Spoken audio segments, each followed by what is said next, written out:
Рад вас приветствовать здесь у нас в Абхазии. Дорогие наши, уже в этом году третий ваш визит в нашу страну. Мы очень рады и высоко ценим наши поистине братские отношения, основанные на взаимном сотрудничестве, многолетнем взаимном сотрудничестве. Но я со своей стороны, безусловно, убежден, что именно такое тесное сотрудничество даст новый виток и импульс в развитии наших отношений в различных сферах, в том числе в экономике.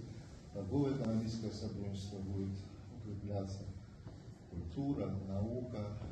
Ну, безусловно, ваш визит имеет особое значение, и я полагаю, что именно укрепление наших двусторонних связей придаст хорошее значение для открытия новых перспективных направлений нашего сотрудничества.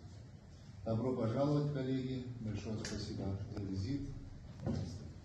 Эта дружба сложилась уже много десятилетий назад, когда были сложные времена для Республики Абхазия, и тогда уже, когда абхазский народ определялся в своем развитии, всегда Башкортостан был рядом. Эта традиция, заложенная нашими старшими товарищами, нашими предками, сохраняется. Мы всегда с большим удовольствием и, скажем, с особым отношением относимся ко всему, что связано с Абхазией, с нашими абхазскими друзьями.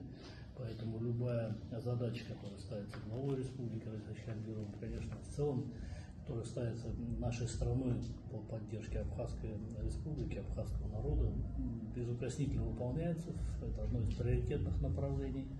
Поэтому дорожная карта насчитывает сейчас у нас 29 пунктов в рамках того соглашения, которое есть между нами, между Башкортостаном и Абхазией. И туда добавлен еще один пункт, который поддержка и взаимная работа по инфраструктурным проектам, в том числе по созданию, скажем так, легендарной набережной Диоскуров, которая здесь, в Сухум, мы одни из тех, кому доверили и поручили, в общем, заниматься ремонтными работами. Мы считаем что это как бы и дань нашей дружбы, и большая честь для Башкортостана вот, сделать вклад в такое развитие нашего братского народа.